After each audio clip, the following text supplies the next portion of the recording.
On the Fringe with Dan radio style. Hope everybody out there is having themselves a great day. Short news day, it seems. It's going to be kind of an interesting, fun one. Also, want to remind everybody out there that we're going to be doing Billy Joel this Friday. Got some awesome music, already recorded it, already got it all set up and good to go.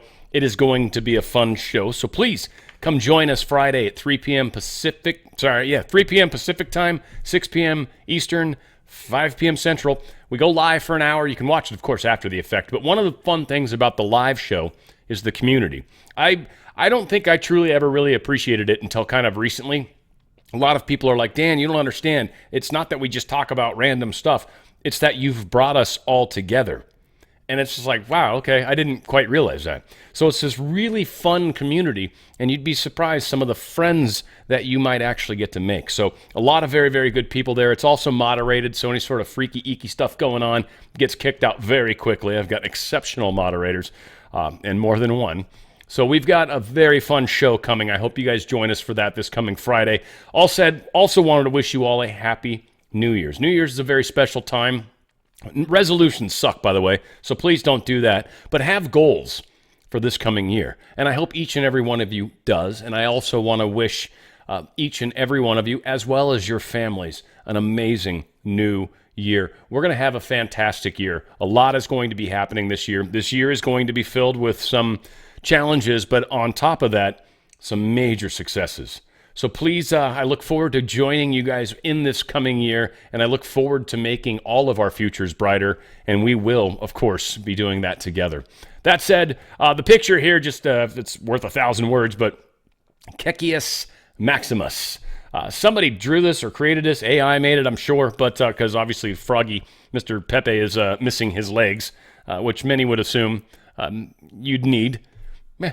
All said, this is pissing off a lot of people, Newsweek included, which is pretty funny. I've got that story pulled up here at some point. Oh, there's some of the music, huh? Let's give away all of my secrets, Dan. All of the hidden secrets.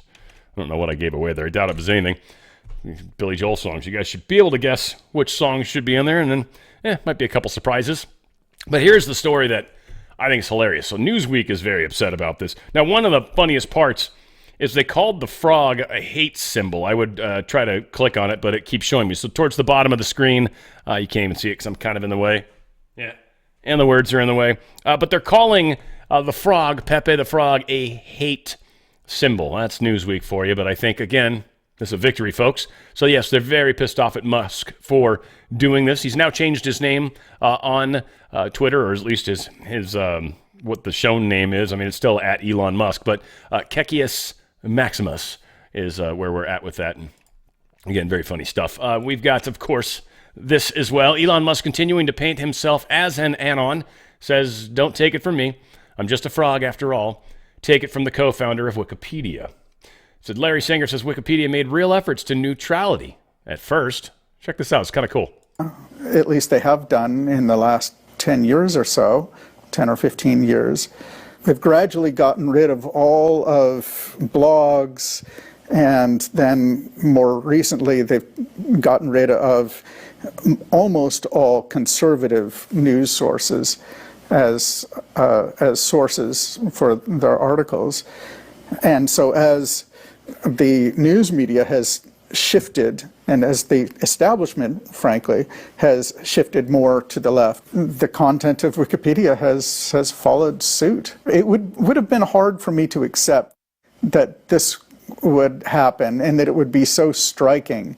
Even 10 years ago, I mean, already there was this decline into a slide to a center-left point of view by 2010. Yeah, they tried to not go hardcore, but they did. They did indeed. Also pointed out is it's kind of interesting what's happening. There's a bit of a war on Twitter right now. I just saw someone posting that a bunch of people like Laura Loomer and some others are losing their blue check boxes or check marks, and they're making a big damn deal about it. But again, some of the people I'm seeing it happen to, by the way, are some of the people that are causing, I think, some of the largest problems, especially within the MAGA community. I don't know. I'm happy to let it play out. Frankly, I don't have a problem with it. I know a lot of people like to jump straight to see, he's doing the same thing that they used to do. No, the point is there's certain things you're allowed to do and certain things you aren't allowed to do. And you're losing your check boxes or check marks because you keep doing stuff you're not supposed to do, period. And here's another great example.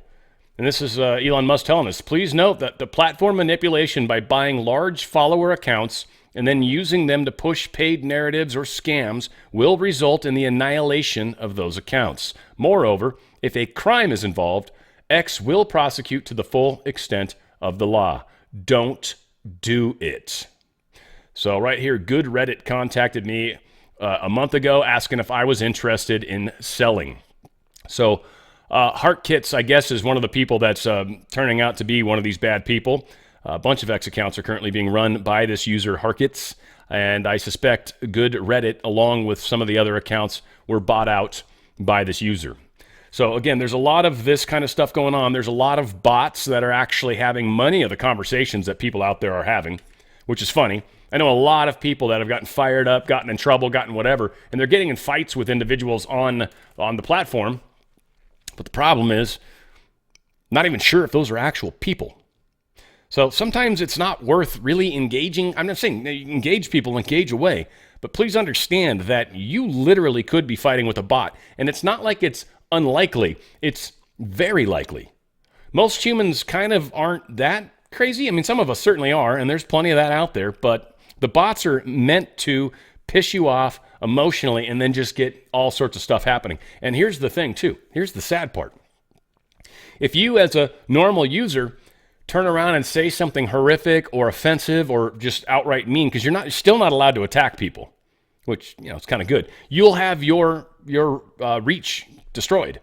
So this is just something y'all gotta get used to. I mean, I don't know. It's the way it is. I don't like Twitter that much. I've started kind of using it a little more lately, and I'm getting better with it, I guess. I don't know, for lack of a better way to put it. But yeah, it's still Twitter.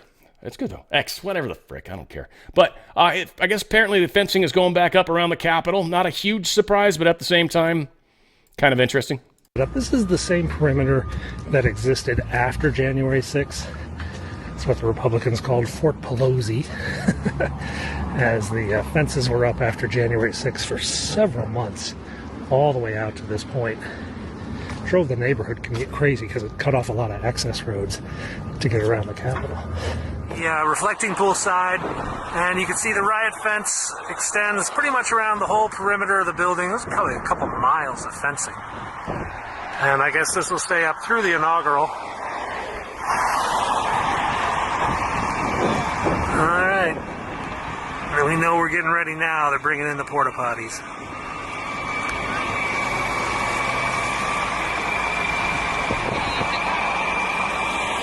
Okay. And on the seventh day, the Lord said, let there be porta potties.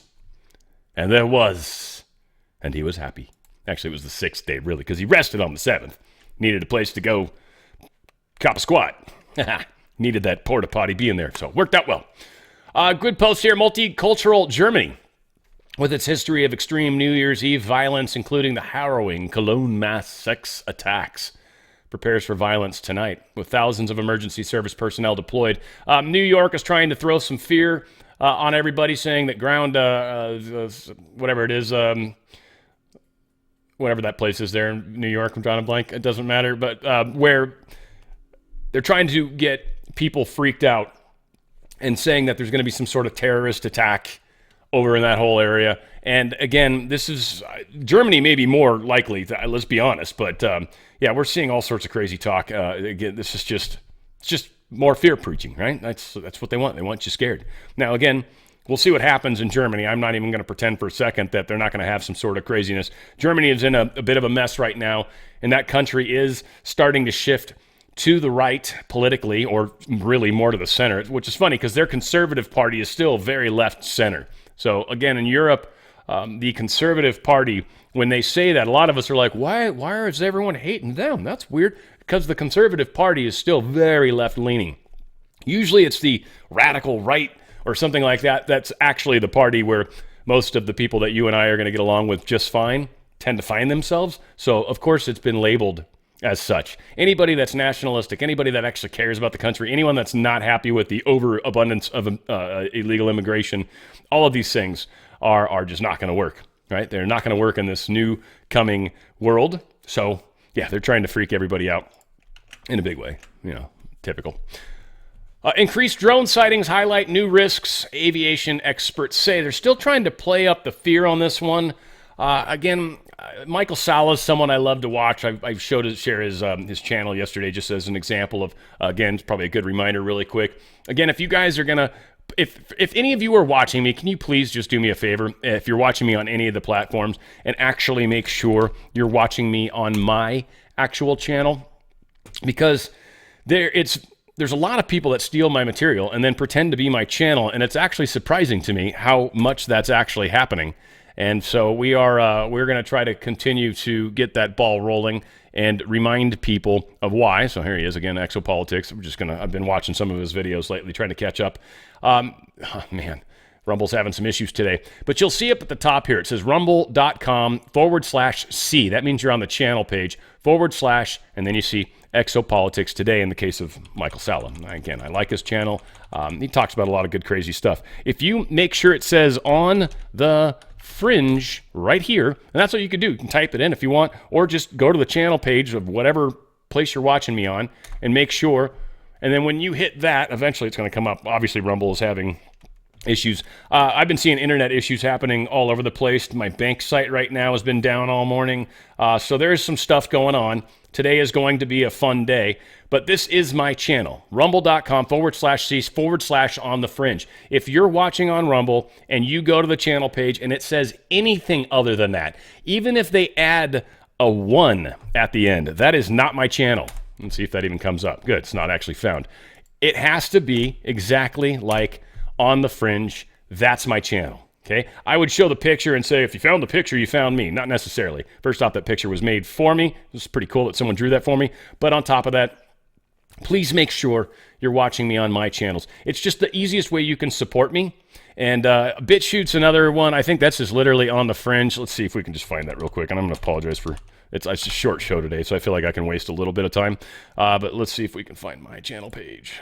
On the Fringe. There we go. So, yeah, the channel, unfortunately, on the Fringe, you're going to have to look for on the Fringe. It's not going to be as easy to find. Got roughly 30,000 subscribers. That's how you know you found me. So please make sure. That's another good place. Outside of that, I don't know. I've got such small audiences, I'm not going to worry about it too much. I am actually verified. So on the Fringe, please find me. Make sure those are the channels that you're using. One of these days, I might be able to actually get the ending completed for these guys. But whatever the case is, makes a huge difference. All said. A lot of discussions around the topic of these drones. Michael Salla, like I said, has just got it stuck in his head. And I disagree with him, actually, very strongly. He's a brilliant man, but he's also got some very strong opinions about the way the world works. And there's been one acknowledgement of these things coming out of the water. So in his opinion, all of them are transmedium, which is not true. We have a huge variant of drones that are happening right now. Now, he also says that it's obvious the military is incapable of doing anything about this because they're not using any of their techniques to bring him down. The logic he uses to demonstrate that is that they're flying over military bases. His logic is very wrong. It's not that they can't bring them down. They're choosing not to. Why? That's the question. It's not that they can't bring them down. They're probably known by the government or known by the military, so they're not worried about it. That's a lot of this. Now, again, am I saying they're okay? No. These could very easily be deep state. They could be any number of things. It could be new technology. There's a whole lot of things they can be. We don't know for sure, and there's certainly many, many different versions of drones flying around right now. There's a lot of people that are doing just regular ones, and there's commercial, and there's police, and there's new technology. So just keep these things in mind. Again, one of the arguments they use too is, well, these things have been seen up to 50,000 feet. No drone can do that. Well, no known drone can do that. Right, yeah, so we've got new technology that can fly up to 50,000 feet. Not impossible. Not impossible. Impressive, but not impossible. So whatever the case is, a lot of discussions around it. They still want us to just kind of poo-poo whatever it is we're seeing. There is some questions as to whether or not this is just meant to kind of keep us off looking at the sky, or to get us to stop seeing some of the actual drones, or non-drones, I should say, but actual UFOs. I'm not even going to call them UAPs at the moment because they've done that as well to try to water down what a lot of us assume. The word UFO is very, very loaded. And so, again, a lot of things going on. I don't know. We'll see. Oddly, there's a lull in the drone activity right now, which also is interesting because it's a holiday. We're in holiday season. And oddly, the drones seem to slow down. Almost like some of these businesses are off for the holidays or something. That's strange, right? Like, again, so I don't know. They're trying to push us. They're trying to get us to push in a direction as far as what we believe they are. Meanwhile, I'm sure it's something very different. So we'll keep tabs on it. It's been nice that it's kind of chilled down a little bit, but we'll keep tabs on it. Washington is saying Chinese hackers remotely breached the U.S. Treasury Department earlier this month, stealing documents from its workstations, according to a letter the agency sent lawmakers on Monday. The Treasury Department described the breach as a major incident. Chinese state-sponsored hackers compromised a third-party software service provider, Beyond Trust. They're accessing certain unclassified documents, according to a letter by Aditi Hardikar.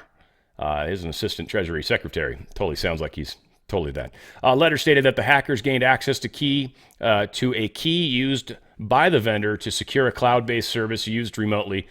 This is happening a lot. I know the company I work for, these keys, we've actually gone to a whole different set of technologies to try to enhance these keys and the way the keys are dealt with. We don't make the keys as known publicly as they were. Like, we post some of these things in GitHub, which China can easily get access to. There's also a lot of back doors that are built into a lot of the routers, a lot of the hardware. So China's got a lot of stuff going on, and they're utilizing it heavily right now. So be careful. It's not even an issue of don't open emails from people that you don't know, but don't open attachments. Don't go to links. Obviously, if you get a text message and it's something that just is like, this isn't anything, then ignore it. If they're saying your FedEx package or whatever isn't going to show up, they've tried to make two attempts and they're not going to, go to FedEx.com and try to log in there and look into it or put in your tracking number that you're worried about. Or if they're claiming anything, do not go through the link in the text message. Go to the site and log in there, or at least look at it there. Do not click on the link. Telegram's another great example of this too. Telegram has so much salacious stuff on it. Do not click on those links. Don't. You click on those links, you go to those places, you literally have something that's downloaded onto your machine, and then I've seen and heard when you actually comment in other channels, you actually now show up like a bot because you are. So be careful. That's all I can say. Be careful. Trust no one. That's where we're at right now. I know it sucks a little bit, but it is what it is. So yeah, China's doing some pretty crazy stuff. U.S. is imposing sanctions targeting Russia and Iran over 2024 election interference. So it's like, all right, whatever. This, of course, they're going to blame those two. They're not going to blame China because that's where all the hacks actually are coming from. And they're the ones that were very heavily involved in trying to thwart the election because they wanted Biden to win, or Kamala or whoever the hell. They wanted them to win. And so they were trying to influence the election in that regard. Of course, the deep state, CBS News, isn't going to tell us about them because they're trying to help forward their movements. But anybody that's actually against the deep state, Russia for sure, possibly Iran, at least at this point, those people, no, we gotta blame them. So they're actually sanctioning them. Now, it is funny because then this ends up following up shortly after. I don't know, I saw this a few hours later. The Biden administration on Tuesday announced new sanctions against Russia, accused of producing a bogus video spreading sexual assault allegations against Democratic vice presidential candidate Tim Walz. Like that's somehow the reason that the Democrats lost. Kamala sucked, Tim Walz sucked. They never had a chance in hell. Biden couldn't have won this thing either, but he had a much better chance than Kamala did. Whatever the case is, these guys are blaming everyone on their mother. That's for shizzle. Biden administration imposes a 20-year ban on energy development in Nevada's Ruby Mountains, trying to lock this down for 20 years. 20 years on oil and gas and geothermal, which is strange. I mean, again, it's a beautiful area. That's what their claim is for why they're doing this. But they are very cool with considering continuing mining. Now, I believe there's some major silver mines we've got going on in Nevada, and I believe also some gold mines as well. So, of course, they want to keep that going because that's legit money right now. And when you think about it, and of course, DRS likes gold.com. I'm not doing the commercial per se right now, but yeah, gold and silver will stop or bring down the Fed. So this is going on. Just want to let you guys know. Now, the ad I do want to talk about is the new one. I've been sort of teasing this for a little while, and I finally, I've been taking it for a little bit. Obviously getting sick, kind of screwed with it, and then traveling kind of screwed with, one, my health in general, and two, I think it's why I got sick. But I got 3 products of theirs that I'm doing right now. Stem Active is one of them. First off, it's called, oh, this is huge. All right, would have been helpful if I would have checked that before I started. But anyways, I created it before I got on the fly. But danradiostyle.healthyhome.com. danradiostyle.healthyhome.com. What is also cool about their name, and it's a little play on words, but it's also true, is Healthy Homes also heal thy home. And that's really what these products are about. Stem Active is awesome. Stem Active is something that helps increase the stem cells in your body. Now, stem cells are critical for your body's repair and rejuvenation systems. So we've got that. Let's see, we'll kick into here a little bit and see what good stuff's in here. But natural aging, poor health, injury, and disease can compromise the number of fully functioning stem cells circulating throughout the body. So you'll want to get the best possible support. Stem Active, now with AC11, contains powerful ingredients shown to increase the number of stem cells on their mission to take care of the body. The importance of stem cells. Many people don't know what these things do. They're often referred to as the body's master cells. These tiny, wonderful little cells have the ability to self-replicate and become cells of any of the body's tissues or organs. Research has shown that adult stem cells have compatibilities comparable to embryonic stem cells, able to transform into cells of practically any tissue to which they migrate. How they work is when an organ or system needs to regain or improve function, whether from the natural aging process or even an injury, it attracts stem cells by releasing certain messenger compounds. As stem cells circulate in the bloodstream, these compounds trigger their migration to the affected organ, where the stem cells adapt to the specific needs of that organ or system, supporting the natural repair and renewed process. At any given moment, the body averages circulation of about 12 million stem cells to help it regain and maintain optimal health. Natural aging, poor health, injury, and disease can compromise the number of fully functioning stem cells, which means you could be missing out on some of the regeneration support. Your body wants that stuff back. Well, what they've found is that this product actually enhances the number of stem cells within like 20 minutes or something, immediately enhances them by something like 2 to 6 million cells. It's incredible. This stem cell product is phenomenal. Also, a good one that I don't want to spend forever talking about, and I've been taking, is this Amaze, this micro collagen peptides. Collagen, most important protein that's in the entire body. Anytime there's any sort of healing in the skin, helps with the elasticity of the skin and hair, nails, and all that stuff. Amazing product as well. And then the other big one is this nitric oxide activator. This is pretty powerful too. Nitric oxide is kind of how your body carries energy and oxygen and whatnot through the blood. And when you enhance the number of oxides, let's see if I can read this properly, the discovery that nitric oxide is considered one of the most important in the history of cardiovascular health and acts as a messenger to signal the blood vessels to expand and dilate. The results are increased blood flow, which can impact energy, improve sexual and cognitive functions, and deliver vital nutrients to muscles, organs, and tissues in the bodies. These are really awesome. I'm noticing huge differences. Definitely even starting to notice some change in the skin too, which was kind of cool. But go to danradiostyle.healthyhome.com. That's danradiostyle.healthyhome.com. Check out these incredible products. They've got some other really, really good ones as well that can also help enhance your health. Look into all the great stuff they've got. Once again, danradiostyle.healthyhome.com, danradiostyle.healthyhome.com. Either way you do it, you're getting to the same place. Very powerful stuff, very powerful ingredients, and certainly going to make your health a lot better. So something to check out for you. Hopefully you guys enjoy that new product line. I'm very excited about it. 3 senior DOJ officials caught leaking non-public investigative details to media days before the election.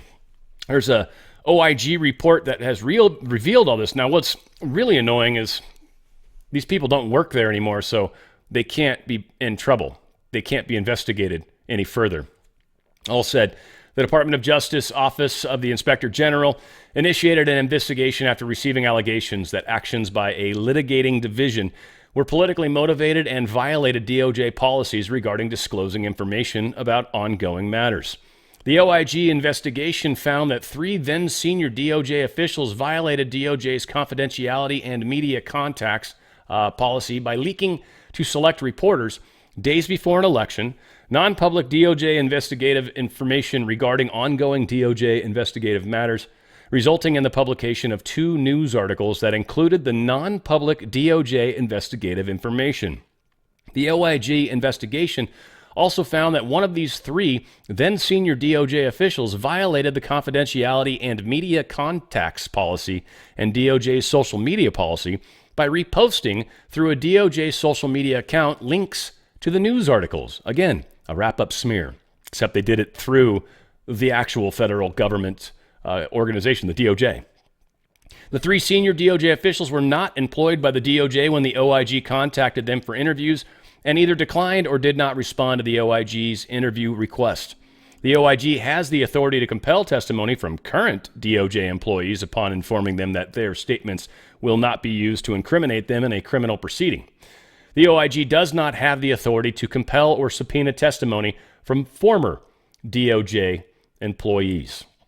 Does it sound like this was done intentionally? It does to me, that's for sure.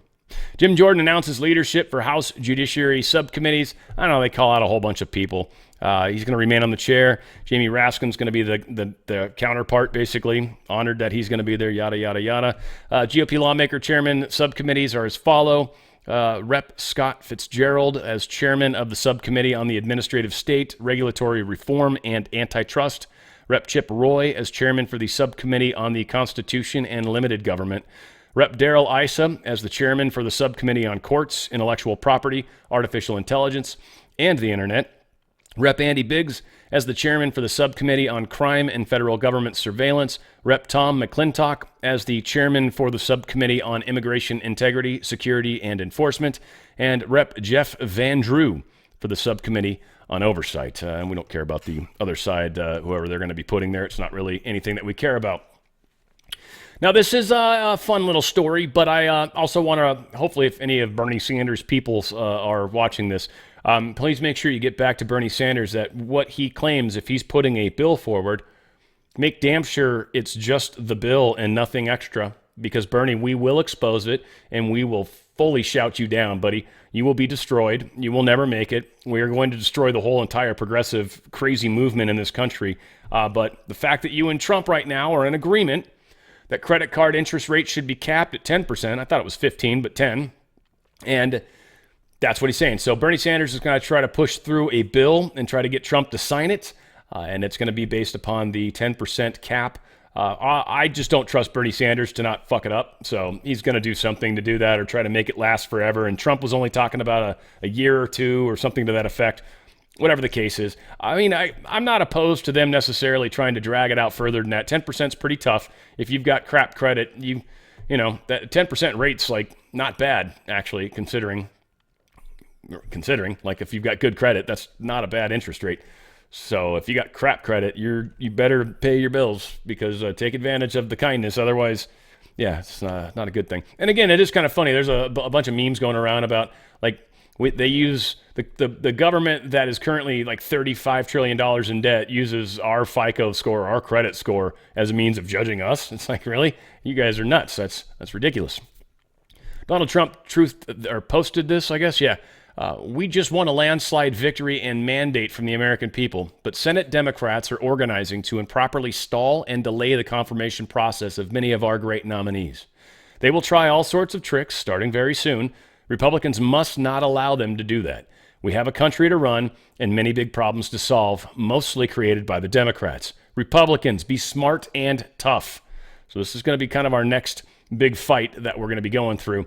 Incoming White House Press Secretary Carolyn Leavitt, she's talking about this whole GOP movement and how, we're basically taking back this country. We really are witnessing President Trump build the greatest political movement in history. The GOP is no longer a political party. It is a movement, a pro-America movement with Americans of all demographics. We saw President Trump win the election on November 5th with a resounding mandate. He picked up support from historically Democrat demographics across the board, and 70 million forgotten men and women in this country made their vote and made their voices heard. And that gave the courage of the billionaires in Silicon Valley and on Wall Street to finally express their open and public support for President Trump. And as President Trump has said, everybody wants to be his friend right now, and he's okay with that. He is building a team of people from Wall Street to Main Street who want to make this country great again and help him deliver on the promises that he made to the American people on the campaign trail. Common sense solutions to fix the problems in their lives. Cutting taxes, ending inflation, securing the southern border, deporting illegal criminals, rapists, and murderers from our American communities, and using peace through strength to end the wars and the chaos that we've seen the Harris-Biden administration cause abroad. It's truly a unifying message. And as President Trump has repeatedly stated, this country will be unified through success. And success is Donald Trump's #1 goal. Amen to that. Amen to that. Muriel Bowser, of course, the D.C. mayor, is going to be and has been and did have a nice little chit-chat, I guess, with Donald Trump. They're talking about cooperating to improve the nation's capital. Some discussions around better utilization of these underutilized buildings, right? And also some of the enhancing green spaces, bolstering infrastructure, yada, yada, yada. Wants to make D.C. a great example of what our country is and should be. Bowser's a big reason why it's so dangerous. But whatever the case is, Trump is trying to get along with everyone right now. Huge difference between this version of Trump and the one that we had 8 years ago. But we're definitely seeing better movement and a lot of people realizing they either better get on board or they're going to get run over or left behind. Either way, take their pick. Special counsel Jack Smith withdraws from appeal of classified docs case against Trump's co-defendants.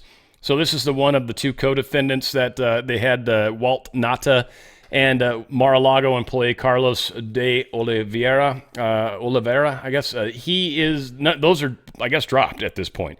So they're not going to happen. He's dropped the appeal. He's not trying to keep them from their appeal. So it looks like these guys are finally going to maybe see the freedom that they deserve. We'll keep our fingers crossed on that. Georgia Attorney General asked state Supreme Court to reject last-ditch efforts by Fani Willis to maintain control over Trump case. Willis, 53, was disqualified from prosecuting the case against Trump earlier this month by the Georgia Court of Appeals, which found a significant appearance of impropriety in her handling of the criminal prosecution of the 45th president. The embattled DA's office immediately filed a notice of intent to ask the Georgia Supreme Court to review the lower court's rulings. The Georgia Court of Appeal has ruled that the Fulton County DA created her own conflict and rightfully removed her from the case against President-elect Trump. Lawfare has become far too common in American politics, and it must end. As such, I would encourage the Georgia Supreme Court to not take her appeal. It is a hope that the DA will now focus taxpayer resources on the successful prosecution of violent criminals in Fulton County. Carr, 52, announced last month that he is running to replace term-limited Republican Governor Brian Kemp in the Peach State 2026 gubernatorial election. Willis fired back at Carr, arguing that the state official was just trying to influence a case for which he was subpoenaed to testify in the investigation, as well as boost his chances of winning the Georgia governorship. Says the girl that totally ran on trying to go after Trump. Yeah, okay, sure. Tomato, tomato. That's what they say. That's what they say. The norovirus cases are surging across the country this winter. My parents actually got that. I was nowhere near them. They were up visiting my grandmother up Northern California, and they both got the norovirus, and they were sick as dogs, I guess, from what they were saying. That was the first thing they asked me when I told them I was sick. And they're like, did you get the norovirus? I'm like, no, flu, I think, or whatever. Call it flu, call it COVID. It was a flu, is what it was. But yes, 91 outbreaks have been reported. Yada, yada. So I don't know, just be careful. It's a pretty nasty bug if you get it. Diarrhea, throwing up, all that kind of stuff. There was a doctor, and I'm not going to play this whole thing, but he basically talks about it. He's like, look, here's the thing. If you get it, you should be fine. You should be able to clear it within 2 to 3 days. The thing that is dangerous is if you continue to throw up, if you continue to have diarrhea, you do run the risk of potentially becoming dehydrated. That is when you might need to be, have a IV or something attached to you, or might need to be hospitalized for a short period of time. Just something to keep in mind. As he says, just pay attention to your body, know yourself. And if you do get it, just, try your best to get and keep down anything you can. Certainly you want to try to keep liquids in you. And sometimes, like when I had the flu, drinking water was oddly difficult. I don't know if I had a mixture of that Noro or what, but yeah, I didn't have any diarrhea or anything weird like that. Not like I'm trying to be gross, but I was just, didn't sound similar. It sounded like I had the flu, but it was weird. Normally in the flu, I can drink water okay. And this time it was an effort to try to drink water. So it was kind of strange. It was a different one.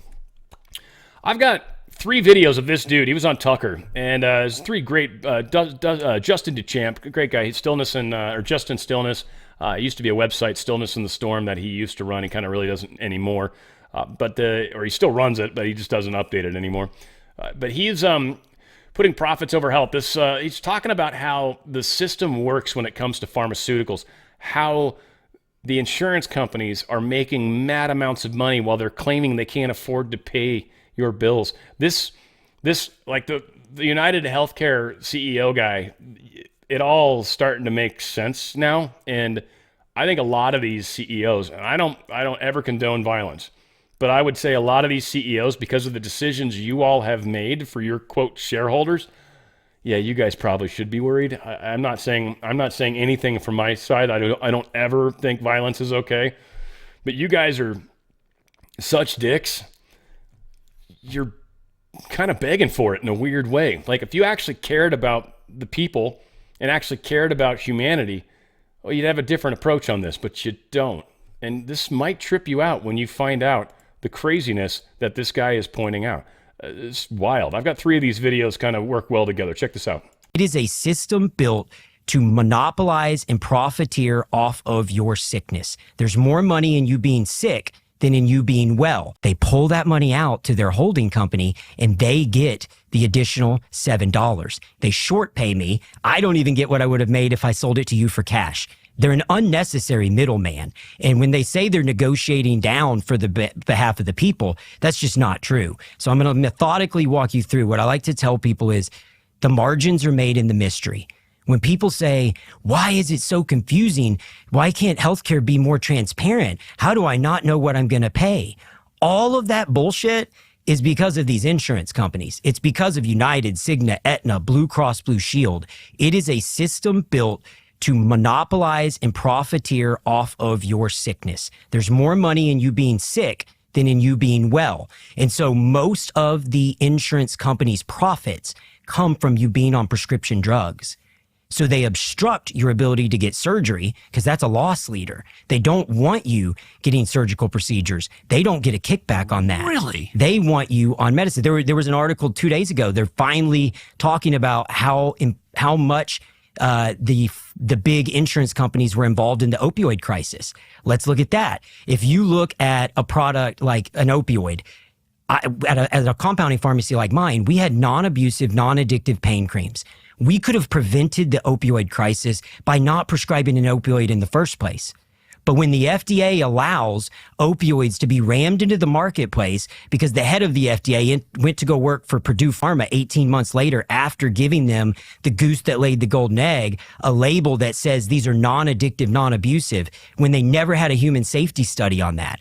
How? How can they do that? The pharmaceutical companies are not fitting the bill for the research and development. We, the taxpayers, are. Because we fund the NIH, and the NIH does most of the early product development. Then they sell the patent to the pharmaceutical companies for pennies on the dollar. Pharmaceutical companies pick them up and use their relationship and lobbying power with the FDA to bring these products to market. The other thing the pharmaceutical companies do that is not innovative and in a way to extend their revenue streams and maximize profits is they refile patents by changing subtleties of molecules or delivery mechanisms, and they get additional patents that make it impossible for a competitor to come into the marketplace. That's exactly what happened with Purdue Pharma. Purdue Pharma's delivery mechanism, the cotton system, was going to expire. They were making millions, hundreds and hundreds of millions. They panic. They say, what do we do? They scramble to find a different opioid that they could plug into the delivery mechanism. They found Oxy. But the problem with Oxy is it is 8 times more addictive than hydrocodone. They knew this. They knew it. They knew it 100%. And they put it in the drug and they put it into the marketplace. And they met with the head of the FDA in a private hotel for weeks in advance. And they pushed it into the market, and the FDA gave them the golden goose. They put that this was less likely to be addictive or abused than other opioids, which was a bold-faced lie. Yeah, we've got so much of that. That's hopefully, I mean, Kennedy is the guy to expose this. The fact that we had so many people that have come into Trump's administration that are like literally from many walks of life, many different political spectrums, all coming together to shut down the deep state is amazing. Here's one of the reasons why drugs are so expensive. I want to find this show on Tucker because this was some really brilliant stuff this guy was talking about. Check this part out. And I said, you have a pharmacy benefit manager that claims that it outsources your drug coverage to a to a PBM. But the truth is they own the PBM.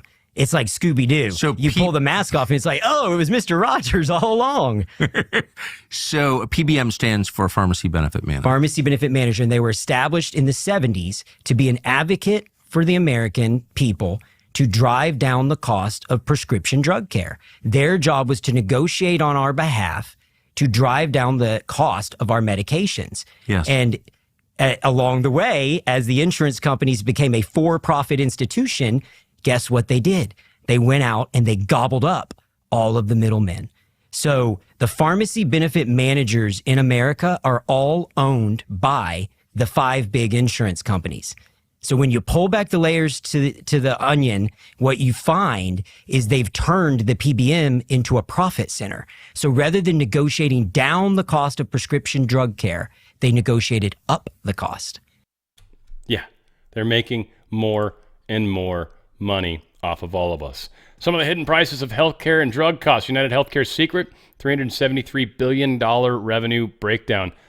This, again, is not necessarily going to make you happy, but it's hopefully explaining to you how this crazy world works. Check this out. Everyone's talking about the price of Ozempic and how it's so expensive, it's egregious.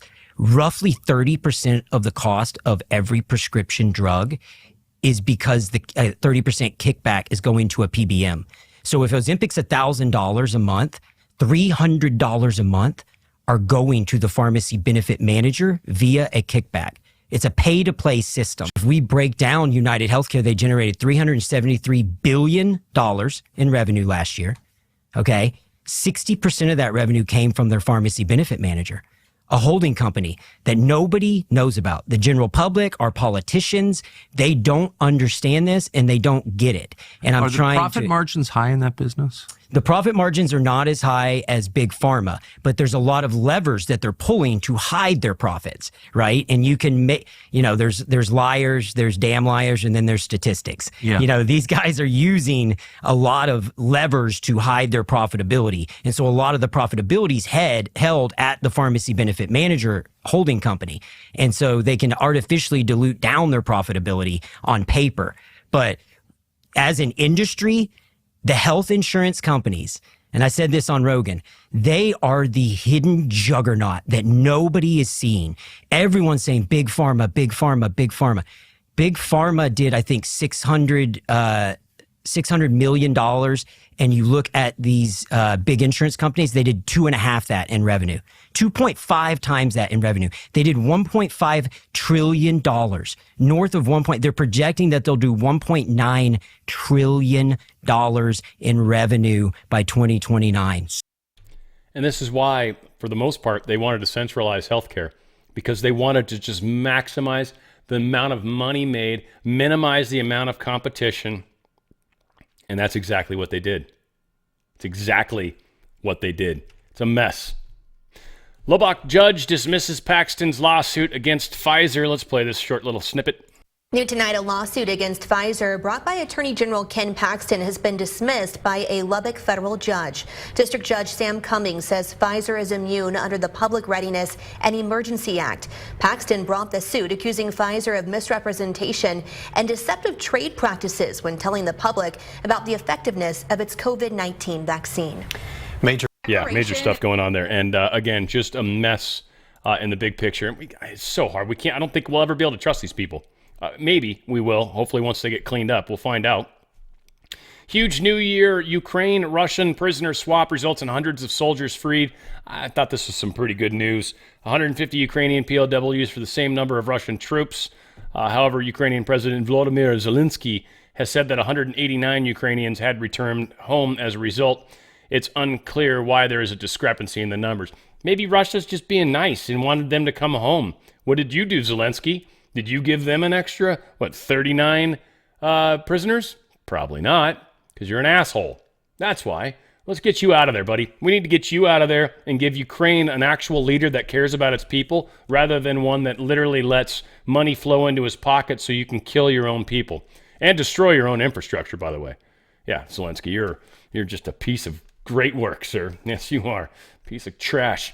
And the fact that the dude's making millions and bought 2 yachts, you'd think he could afford more than a friggin' green sweatshirt. Whatever. Finally, nearly all of Puerto Rico is without power on New Year's Eve. The whole island, pretty much. I want to say 85, 90%. Yeah, 90%. Crazy amount of people just totally lost power. 1.47 million clients across Puerto Rico left in the dark. They said it had to do with the underground power cables in some place had a problem. I don't know how. I don't know if something jammed into them or a tractor went into it or what happened. But whatever the case was, they somehow accidentally shut off all the power in Puerto Rico. I don't know why I'm trying to say it so perfectly. It's just fun. So this is sad. Hopefully they get their electricity turned back on quickly. They're expecting that it might take a number of days to get turned back on. Very sad. 2 days, I guess. That would be a number. But yes, 2 days they're talking about it coming back, plunging the island into an eerie set of darkness and silence until those, they say, that had the money for generators were able to turn those on. Something to keep in mind, by the way, too, if you have a generator and something ever gets crazy and you live in a really busy area or with lots of people in the area, understand generators make noise. Understand wherever there's noise comes the crazy people. Just kind of think any of the zombie movies, right? You don't want to make noise. Noise brings attention. So if things are crazy, you just want to be careful. It just does always make me think of Energy Tech. I haven't talked about them in a long time. This advertiser doesn't do as well as I wish they would. It's an incredible product. EnergyTech.com/OTF. They have amazing not the generators. They have these batteries. These backup batteries are incredible. They're not cheap, so I'm assuming that's a big part of it. But this is 1,500 continuous watts. It'll take 3,000 watt spikes. It is an incredible battery backup made for the military, made in America. It's actually got a metallic outer shell, which means, it's got a Faraday cage, which means, it's EMP resistant even. So God forbid something crazy happens, this thing's still going to work. It's a beautiful thing. Keep that in mind. So energytech.com/on the fringe. That's energytech.com/on the fringe. Wishing you all a very, very merry, happy new year. And we will, of course, do this all again tomorrow. I love you guys. Where we go one, we go all. It's On the Fringe with Dan Radio Style.